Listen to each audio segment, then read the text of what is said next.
every eye locked on the young woman standing in the doorway. "Miss, this is a restricted area," a security guard finally spoke, his tone a mix of suspicion and authority. "I'll only take a minute," she replied, her voice calm but firm. The tension in the air was palpable. She had been standing in the shadow of her family name for too long, and now it was time to face the storm head-on.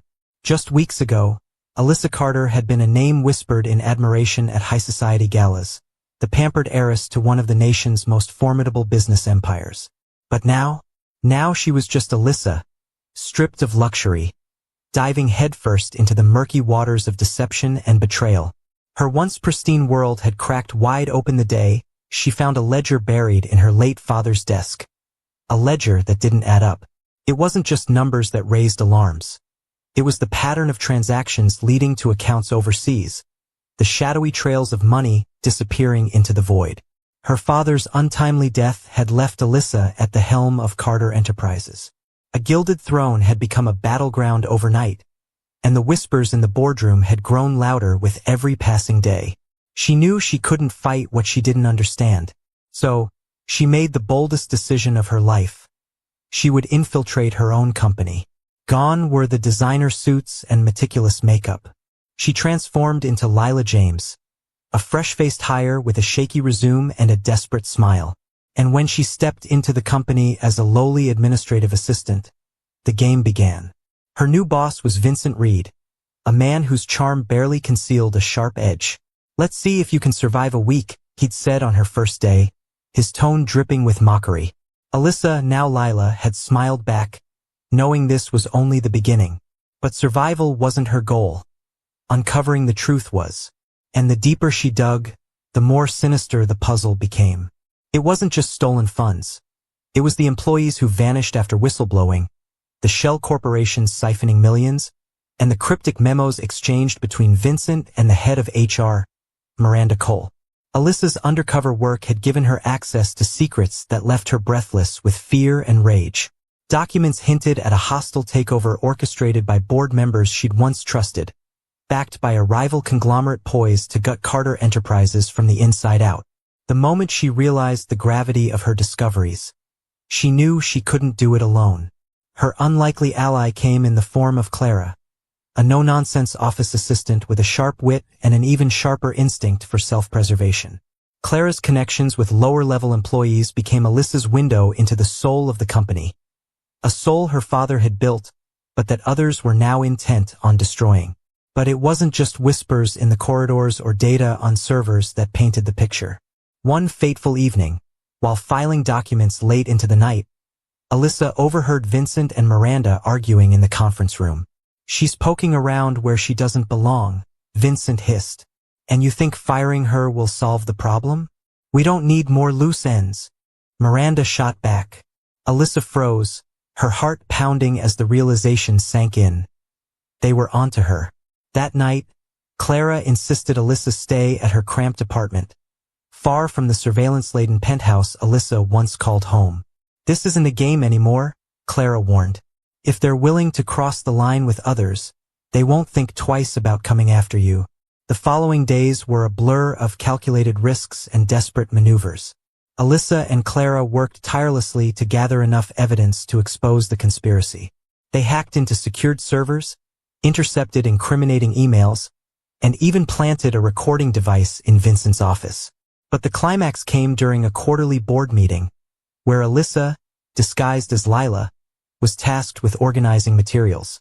Hidden in plain sight, she set up a live stream, broadcasting the meeting's proceedings to a secure location where Clara was monitoring. What unfolded in that room was worse than Alyssa had imagined. The board wasn't just complicit. They were architects of the scheme. Plans for asset stripping, layoffs, and the eventual collapse of Carter Enterprises were laid bare. And leading the charge? Vincent and Miranda, with their smug assurances that no one would stop them. As Alyssa listened, the fire in her gut ignited into a blaze. She wouldn't let her father's legacy crumble under their greed. The next morning, Alyssa confronted them. Not as Lila, but as herself. "I know what you've been doing," she declared, her voice steady despite the adrenaline coursing through her veins. Vincent's face paled. "You're making a mistake," he growled. "No, Vincent. The mistake was thinking you could get away with it." With the evidence Alyssa and Clara had collected, the authorities were summoned, and arrests were made. But the fight wasn't over. Alyssa faced months of rebuilding trust within her company and navigating the fallout of exposing some of its most powerful players. Yet, through it all, she remained undeterred.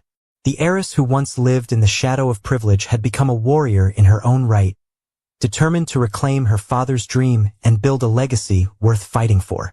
And as she stood at the helm of Carter Enterprises, Alyssa knew one thing for certain. The battle for justice was just beginning, and she was ready for whatever came next. The fallout was swift and unrelenting.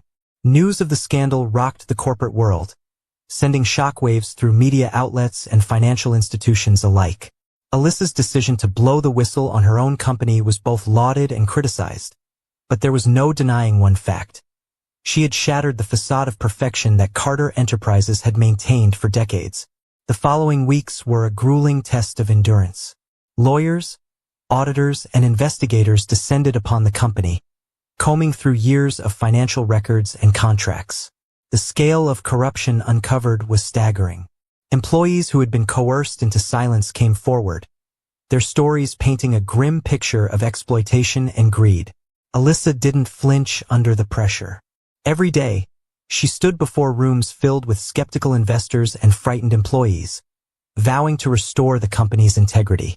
"We've been broken," she admitted in one particularly intense meeting.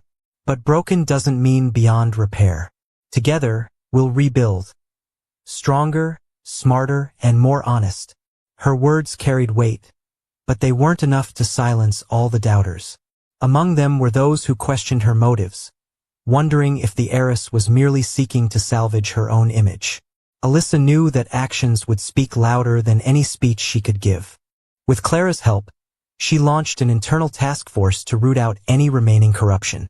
She also enlisted a third-party firm to oversee compliance and ensure transparency. Every decision was meticulously documented and shared with stakeholders, an act of good faith to restore trust. But while the company's wounds were slowly mending, Alyssa's personal life was unraveling. One late evening, as she pored over documents in her father's old study, a manila envelope was slipped under the door. Alyssa's heart skipped a beat as she picked it up, her name scrawled in sharp handwriting across the front. Inside was a single sheet of paper with a cryptic message. "What you've seen is only the beginning. If you value your life, stop digging." Her breath hitched. This wasn't the first threat she'd received, but this one felt different. The message wasn't just a warning. It was a challenge.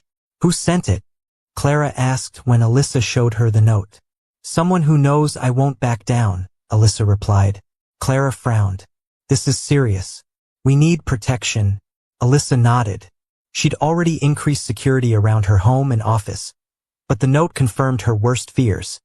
The corruption she had exposed was only the tip of the iceberg.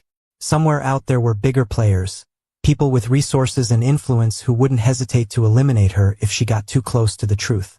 The first breakthrough came unexpectedly. One of the whistleblowers, a mid-level accountant named Nate, approached Alyssa with information he had been too afraid to share before. "I worked on the offshore accounts," he confessed, his hands trembling. "But it wasn't just Carter Enterprises. There were other companies involved, big ones. They're connected like a network." Alyssa leaned forward, her pulse quickening. "A network?" Nate nodded. "They call it the Syndicate. It's a group of powerful corporations and individuals who control everything from markets to legislation. Your father stumbled onto it years ago. That's why he trailed off, but Alyssa understood. Her father's death wasn't just a tragic accident. It was an execution. Fueled by this revelation, Alyssa threw herself deeper into the investigation. She and Clara worked tirelessly to piece together the fragments of information Nate had provided. The syndicate wasn't just targeting Carter Enterprises. It was manipulating entire industries for profit. But every step forward came with a price. Alyssa's nights were plagued with paranoia, her every move shadowed by unseen eyes.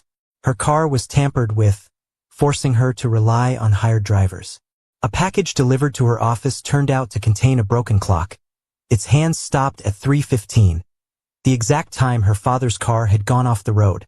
"They're trying to scare you," Clara said one night as they reviewed their findings in a secured office. "They want you to give up.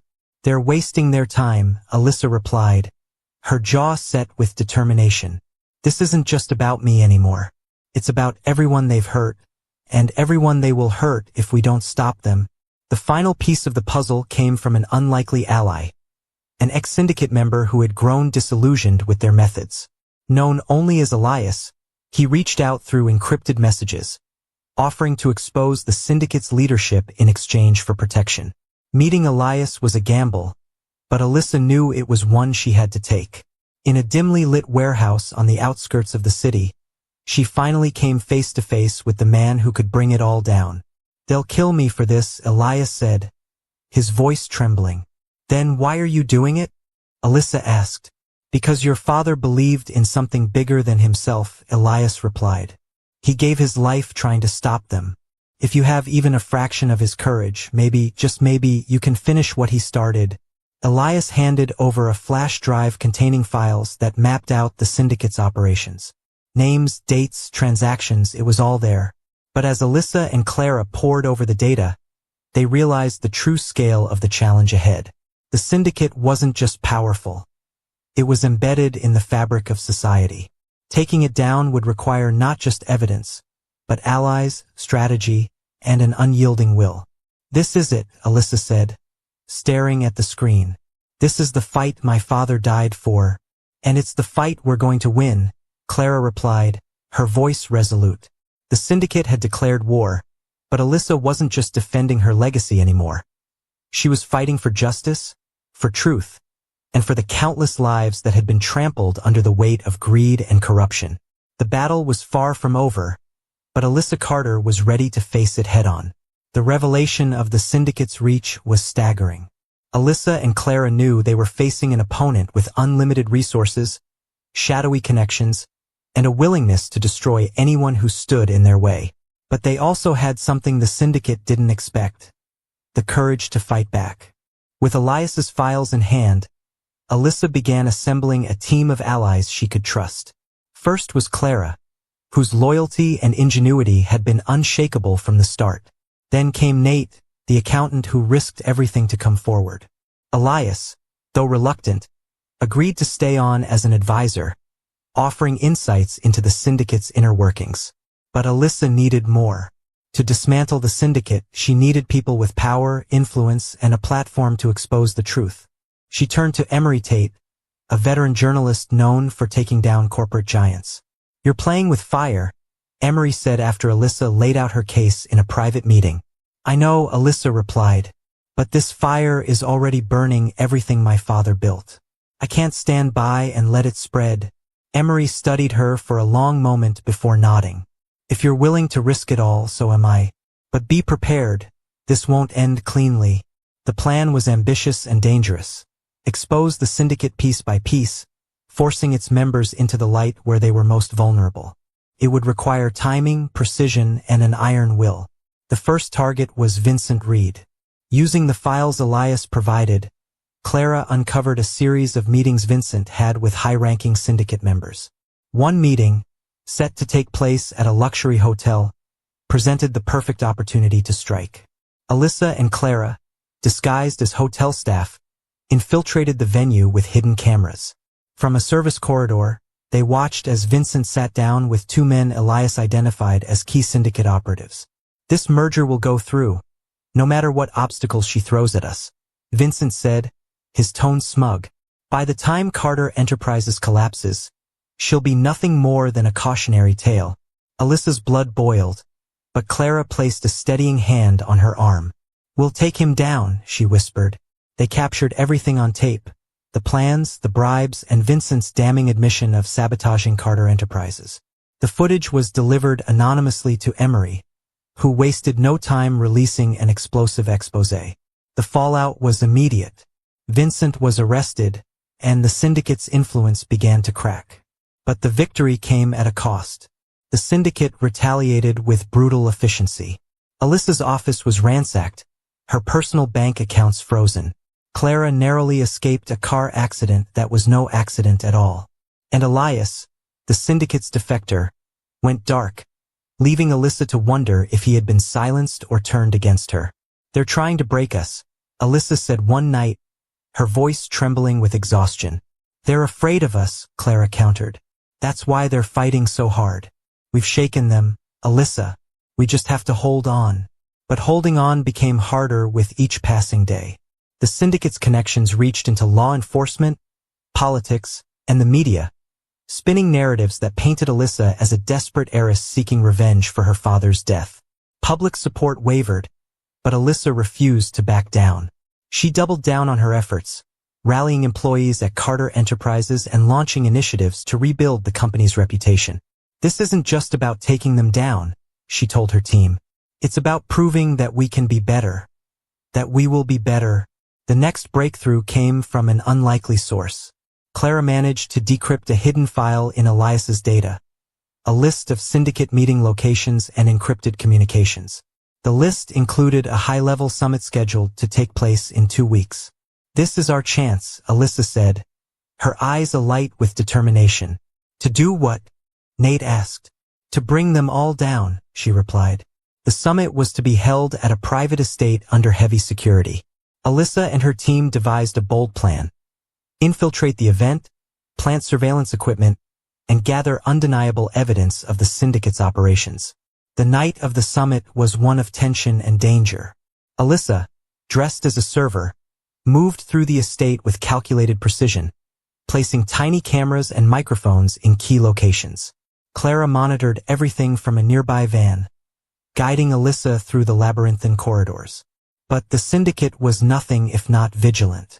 Alyssa's heart nearly stopped when a guard confronted her near the conference room. "What are you doing here?" he demanded. "Refilling drinks," she said, holding up a tray with a calmness she didn't feel. The guard's eyes narrowed, but he waved her off. Alyssa exhaled slowly, her nerves taut as a wire. Inside the conference room, the syndicate's leaders spoke freely, unaware they were being recorded.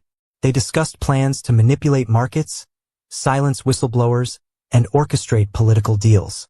As Alyssa listened, one name made her blood run cold: Elias. "He's been compromised," one man said. "We'll deal with him after the summit."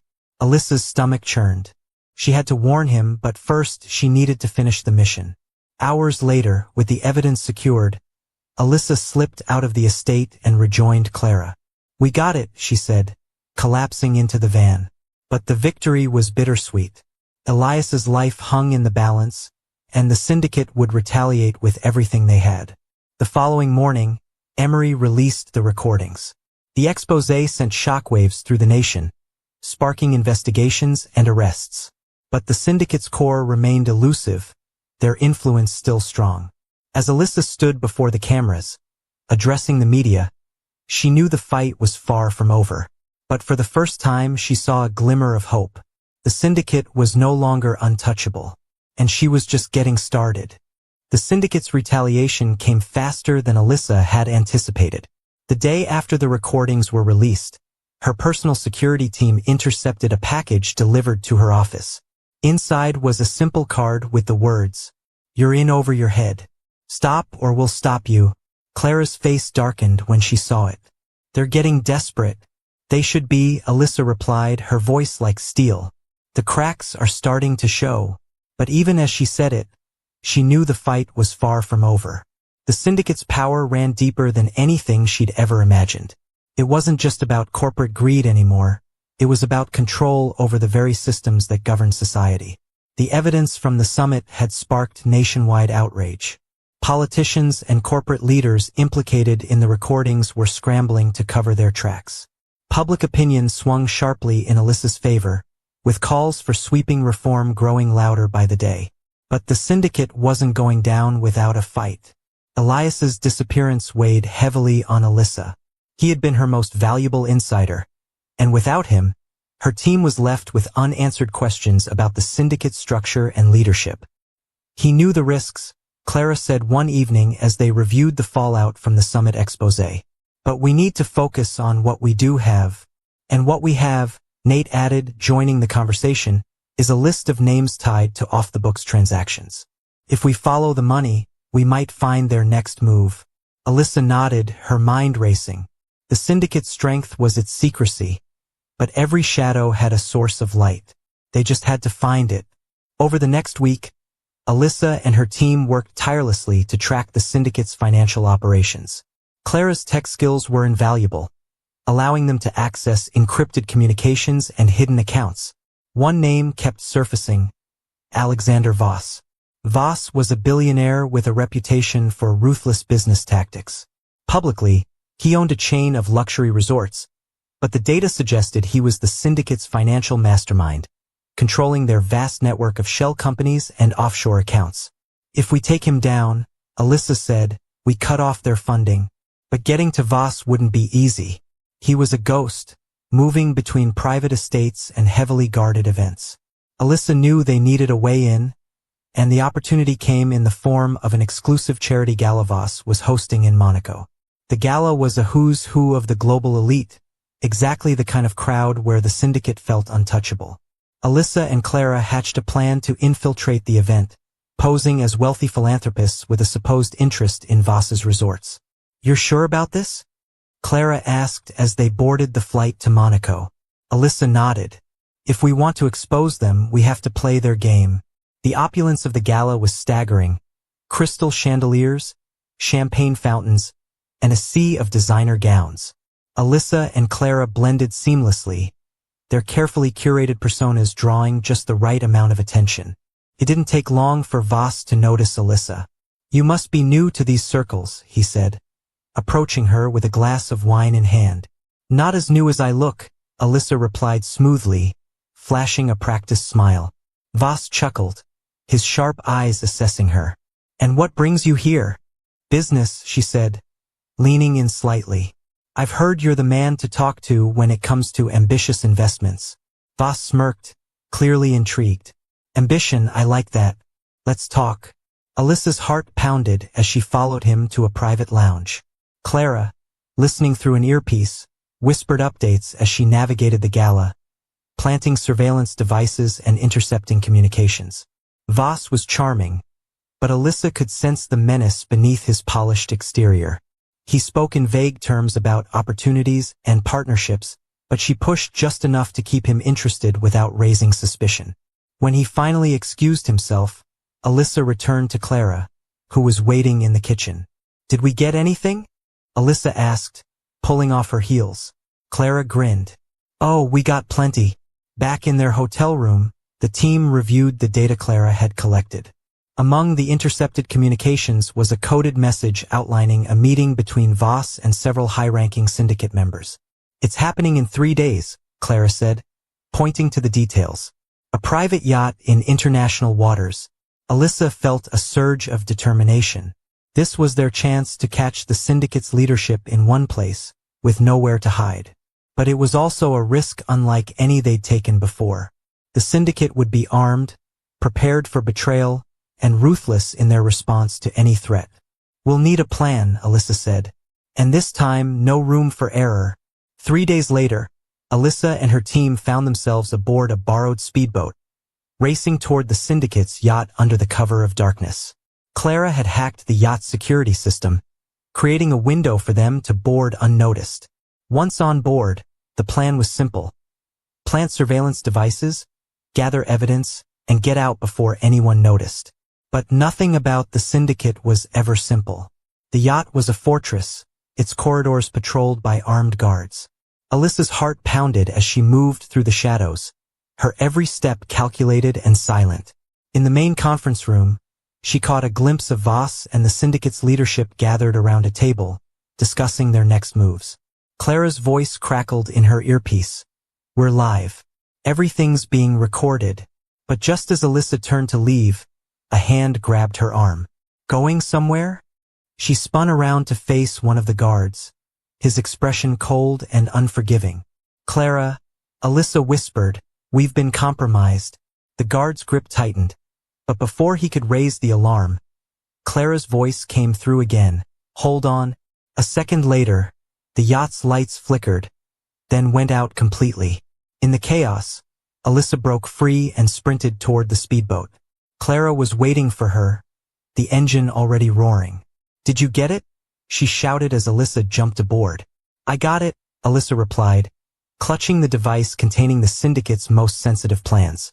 As they sped away, gunshots rang out behind them, but the yacht quickly faded into the night.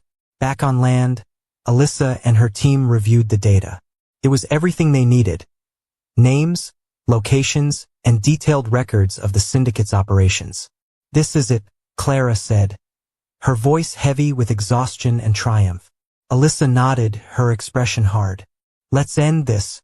The next morning, they delivered the evidence to international authorities and trusted media outlets. The syndicate's empire began to crumble as arrests were made worldwide. For Alyssa, it wasn't just a victory, it was vindication. The fight had cost her everything, but she had kept her father's legacy alive. And as she stood on the steps of Carter Enterprises, addressing a crowd of employees and reporters, she knew this was only the beginning. Because while the syndicate had been exposed, Alyssa Carter had become something even they couldn't destroy: